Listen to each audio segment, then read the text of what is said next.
Hukuman mati untuk penyembah berhala. Mungkin saja di tengah-tengahmu, di salah satu kota yang diberikan kepadamu oleh Tuhan Allahmu, terdapat seorang laki-laki atau perempuan yang melakukan apa yang jahat di mata Tuhan Allahmu dengan melangkahi perjanjiannya. Orang itu pergi beribadah kepada ilah-ilah lain dan sujud menyembah kepadanya, atau kepada matahari atau bulan atau segenap tentara langit. Hal yang telah kularang itu. Apabila hal itu diberitahukan kepadamu atau terdengar olehmu, engkau harus memeriksanya dengan teliti. Jikalau ternyata benar dan sudah pasti bahwa hal yang menjijikan itu dilakukan di Israel, maka engkau harus membawa laki-laki atau perempuan yang telah melakukan perbuatan jahat itu keluar pintu gerbang kota. Lalu laki-laki atau perempuan itu harus kau lempari dengan batu sampai mati. Atas keterangan 2 atau 3 orang saksi, orang yang dihukum mati harus mati.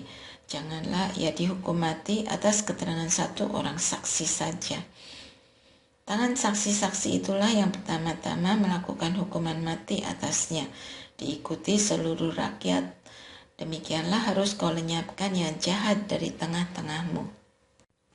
Pengadilan tertinggi. Apabila suatu perkara pendakwaan di kotamu terlalu sukar bagimu untuk diputuskan, misalnya bunuh-membunuh, tuntut-menuntut, atau luka melukai, maka haruslah engkau pergi menghadap ke tempat yang akan dipilih Tuhan Allahmu. Engkau harus pergi kepada imam-imam Lewi dan kepada hakim yang ada pada waktu itu. Engkau harus bertanya, dan mereka akan memberitahukan kepadamu keputusan hukum. Lalu, engkau harus berbuat menurut keputusan yang diberitahukan mereka kepadamu dari tempat yang akan dipilih Tuhan. Engkau harus melakukan dengan setia segala yang ditunjukkan mereka kepadamu, menurut petunjuk yang mereka berikan kepadamu dan menurut keputusan yang mereka katakan kepadamu, haruslah engkau lakukan. Janganlah engkau menyimpang ke kanan atau ke kiri dari keputusan yang diberitahukan mereka kepadamu. Orang yang bertindak lancang dengan tidak mendengarkan perkataan imam yang berdiri di sana sebagai pelayan Tuhan Allahmu ataupun perkataan hakim, maka orang itu harus mati. Demikianlah harus kau lenyapkan yang jahat dari Israel. Maka seluruh bangsa itu akan mendengar dan menjadi takut dan tidak lagi bertindak lancang. Hukum tentang raja. Apabila engkau masuk ke negeri yang diberikan kepadamu oleh Tuhan Allahmu dan mendudukinya serta tinggal di sana, kemudian engkau berkata, aku mau mengangkat raja atasku seperti segala bangsa di sekelilingku, maka hanya raja yang dipilih Tuhan Allahmu yang boleh kau angkat atasmu. Dari antara saudaramu lah harus kau angkat raja atasmu. Tetapi engkau tidak boleh mengangkat atasmu orang asing yang bukan saudaramu. Hanya saja janganlah raja itu memperbanyak jumlah kudanya dan janganlah ia membawa bangsa ini kembali ke Mesir untuk mendapat banyak kuda. Sebab Tuhan telah berfirman kepadamu, jangan sekali-kali kamu kembali melalui jalan ini lagi. Jangan ia memperbanyak jumlah istrinya supaya jangan hatinya menyimpang. Jangan pula ia terlalu memperbanyak jumlah emas dan peraknya. Apabila ia duduk di atas tahta kerajaan, haruslah ia menulis baginya salinan hukum ini menurut kitab yang ada pada imam-imam orang Lewi. Kitab itu harus ada di sampingnya dan haruslah ia membacanya seumur hidupnya, agar ia belajar takut akan Tuhan Allahnya, berpegang pada segala perkataan hukum dan ketetapan ini serta melakukannya. Dengan demikian, ia tidak akan bersikap tinggi hati terhadap saudara-saudaranya atau menyimpang dari perintah itu ke kanan atau ke kiri, agar ia lama memerintah, ia dan anak cucunya di tengah-tengah Israel. Penghasilan imam dan orang Lewi. Imam-imam orang Lewi itu, bahkan seluruh suku Lewi, tidak akan mendapat bagian milik pusaka bersama orang Israel. Mereka boleh makan kurban yang dibakar dengan api bagi Tuhan dan apa yang menjadi miliknya. Mereka tidak akan mendapat milik pusaka di antara saudara-saudaranya. Tuhanlah milik pusaka mereka, seperti yang dijanjikannya kepada mereka. Inilah hak imam dari umat, dari mereka yang mempersembahkan kurban sembelihan, baik lembu maupun domba, paha depan, kedua rahang, dan perut besar haruslah diberikan kepada imam. Hasil pertama dari gandum, anggur, dan minyakmu, serta bulu guntingan pertama dari dombamu, haruslah kau berikan kepadanya. Sebab Dialah yang dipilih Tuhan Allahmu dari seluruh sukumu, supaya ia berdiri melayani dalam nama Tuhan, ia dan anak cucunya untuk selamanya. Apabila seorang Lewi datang dari kota manapun di Israel, tempat ia tinggal sebagai pendatang, dan dengan segenap jiwanya masuk ke tempat yang akan dipilih Tuhan, ia boleh melayani dalam nama Tuhan Allahnya, sama seperti semua saudaranya orang Lewi yang berdiri di sana di hadapan Tuhan. Mereka harus mendapat bagian makanan yang sama, tanpa menghitung apa yang diperoleh dari penjualan harta nenek moyangnya. Larangan bertenung. Apabila engkau sudah masuk ke negeri yang diberikan kepadamu oleh Tuhan Allahmu, jangan engkau belajar melakukan hal yang menjijikkan, seperti yang dilakukan bangsa-bangsa itu. Janganlah didapati seorang pun di antaramu yang mempersembahkan anaknya laki-laki atau perempuan sebagai kurban dalam api, atau seorang yang menjadi petenung, peramal, ahli nujum, penyihir, pemantra, ataupun seorang yang bertanya kepada arwah dan roh peramal, atau yang meminta petunjuk kepada orang mati. Sebab setiap orang yang melakukan hal-hal itu adalah menjijikkan bagi Tuhan. Dan oleh karena segala hal yang menjijikkan itulah Tuhan Allahmu menghalau mereka dari hadapanmu. Haruslah engkau hidup tanpa celah di hadapan Tuhan Allahmu. Nabi pilihan Tuhan. Memang bangsa-bangsa yang daerahnya akan kau duduki ini mendengarkan peramal atau penenung, tetapi Tuhan Allahmu tidak mengizinkan engkau melakukan yang demikian. Seorang nabi dari tengah-tengahmu, dari antara saudaramu seperti aku ini, akan dibangkitkan bagimu oleh Tuhan Allahmu. Dialah yang harus kamu dengarkan. Sama seperti yang kamu minta dahulu kepada Tuhan Allahmu di Gunung Horeb pada hari perkumpulan dengan berkata, kiranya aku tidak mendengar lagi suara Tuhan Allahku, dan api yang besar ini tidak kulihat lagi, supaya jangan aku mati. Lalu Tuhan berfirman kepadaku, apa yang mereka katakan itu baik. Seorang nabi akan kubangkitkan bagi mereka dari antara saudara mereka. Seperti engkau ini, aku akan menaruh firmanku dalam mulutnya, dan ia akan mengatakan kepada mereka segala yang kuperintahkan kepadanya. Ketika seseorang tidak mendengarkan firmanku yang disampaikan nabi itu demi namaku, aku akan menuntut pertanggungjawaban darinya. Tetapi seorang nabi yang lancang menyampaikan demi namaku perkataan yang tidak kuperintahkan untuk disampaikan, atau yang berkata demi nama ilah lain, nabi itu harus mati. Mungkin saja kamu berkata dalam hatimu, bagaimanakah kami mengetahui perkataan yang tidak difirmankan Tuhan? Apabila seorang nabi berkata demi nama Tuhan dan perkataannya itu tidak terjadi dan tidak terwujud, maka itulah perkataan yang tidak difirmankan Tuhan. Nabi itu telah menyampaikannya dengan lancang, jangan gentar kepadanya. Kota-kota perlindungan. Apabila Tuhan Allahmu sudah melenyapkan bangsa-bangsa yang negerinya diberikan kepadamu oleh Tuhan Allahmu, dan engkau sudah menduduki daerah mereka, serta tinggal di kota-kota dan rumah-rumah mereka, maka engkau harus mengkhususkan 3 kota di dalam negeri yang diberikan Tuhan Allahmu kepadamu untuk diduduki. Engkau harus menetapkan jarak jalan dan membagi wilayah negeri yang diberikan Tuhan Allahmu sebagai milik pusaka dalam 3 bagian, supaya setiap pembunuh dapat melarikan diri ke kota perlindungan. Inilah ketentuan mengenai pembunuh yang melarikan diri ke sana. Dia boleh tetap hidup apabila ia membunuh sesamanya tanpa sengaja dan tanpa membenci dia sebelumnya. Misalnya, seseorang pergi ke hutan dengan temannya untuk membelah kayu.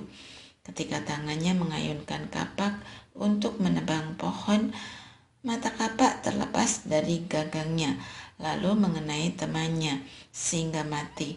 Maka ia boleh melarikan diri ke salah satu kota itu dan tetap hidup. Maksudnya, jangan sampai penuntut utang darah sementara hatinya panas mengejar pembunuh itu, dan oleh sebab jauhnya perjalanan dapat menangkap dan membunuhnya.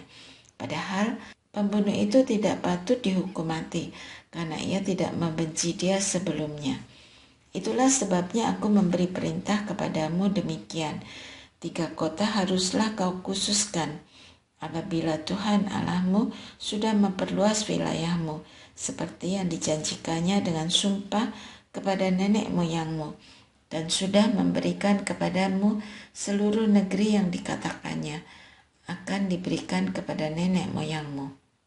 Karena engkau setia melakukan perintah yang kusampaikan kepadamu pada hari ini untuk mengasihi Tuhan Allahmu dan senantiasa hidup menurut jalannya, maka haruslah engkau menambah 3 kota lagi selain yang 3 itu. Maksudnya supaya jangan tercurah darah orang yang tidak bersalah di negeri yang diberikan Tuhan Allahmu kepadamu sebagai milik pusaka dan utang darah malekat padamu.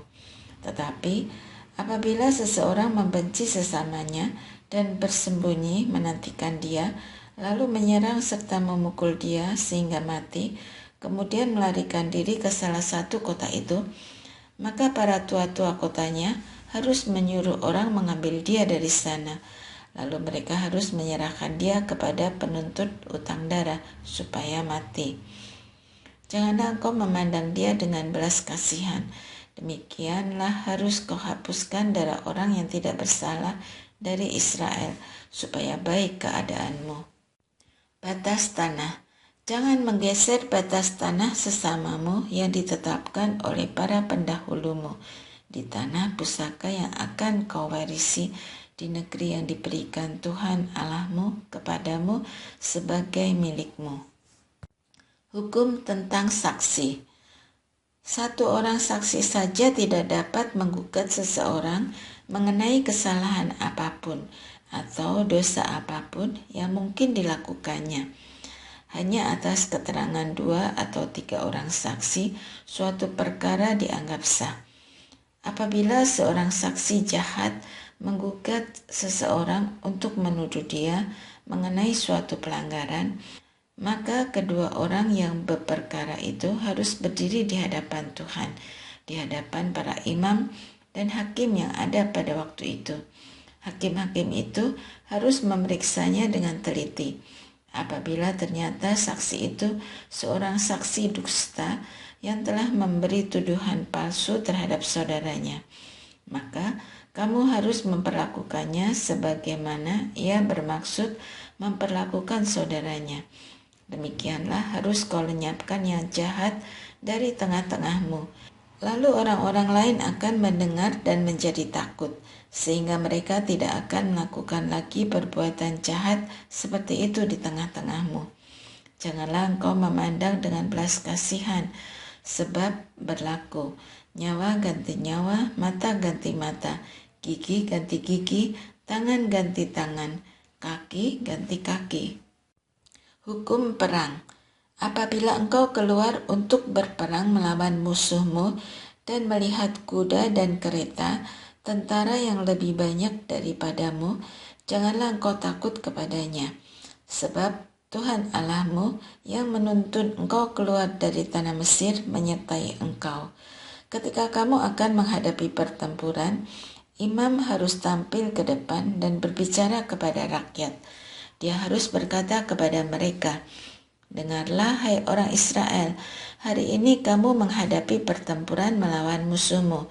Janganlah lemah hatimu, jangan takut, jangan gentar, dan jangan gemetar di hadapan mereka.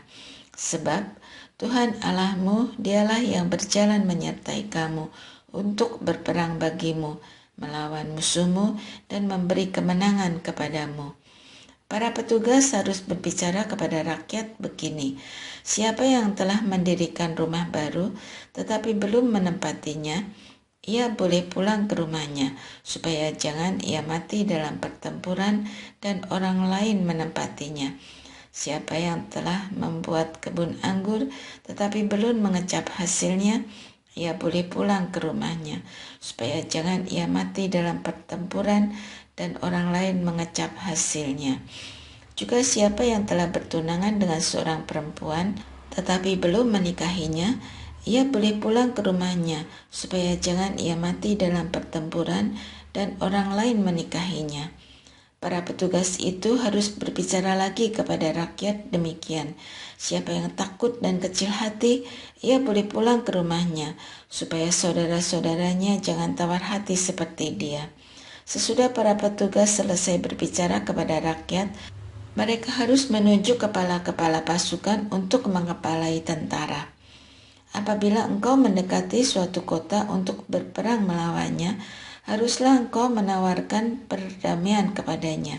Jika kota itu menerima tawaran perdamaian itu dan membuka pintu gerbang bagimu, haruslah semua orang yang berada di situ melakukan kerja paksa bagimu dan mengabdi kepadamu. Tetapi jika kota itu tidak mau berdamai dengan engkau, melainkan mau berperang melawan engkau, maka haruslah engkau mengepungnya. Setelah Tuhan Allahmu menyerahkannya ke dalam tanganmu, haruslah engkau membunuh seluruh penduduknya yang laki-laki dengan mata pedang. Hanya seluruh jarahan, baik perempuan dan anak-anak, maupun hewan dan segala yang ada di kota itu, boleh kau rampas bagimu sendiri. Jarahan dari musuhmu itu yang diberikan kepadamu oleh Tuhan Allahmu, boleh kau pergunakan. Demikianlah harus kau lakukan terhadap semua kota yang sangat jauh dari tempatmu, yang tidak termasuk kota bangsa-bangsa di sini.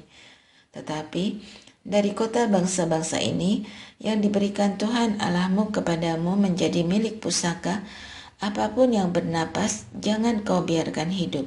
Sesungguhnya orang Het, orang Amori, orang Kanaan, orang Feris, orang Hewi, dan orang Yebus harus kau tumpas sama sekali, seperti yang diperintahkan Tuhan Allahmu kepadamu, supaya mereka tidak mengajar kamu melakukan segala yang menjijikkan seperti yang mereka lakukan bagi ilah-ilah mereka, sehingga kamu berdosa terhadap Tuhan Allahmu. Apabila engkau lama mengepung suatu kota dengan memerangi untuk merebutnya, tidak boleh engkau merusak pohon-pohonnya dengan mengayunkan kapak kepadanya. Buahnya boleh kau makan, tetapi batangnya jangan kau tebang. Sebab apakah pohon yang di padang itu manusia sehingga patut kau kepung? Hanya pohon-pohon yang kau tahu tidak menghasilkan makanan boleh kau rusak dan kau tebang, untuk mendirikan pagar pengepungan terhadap kota yang berperang melawan engkau sampai kota itu jatuh.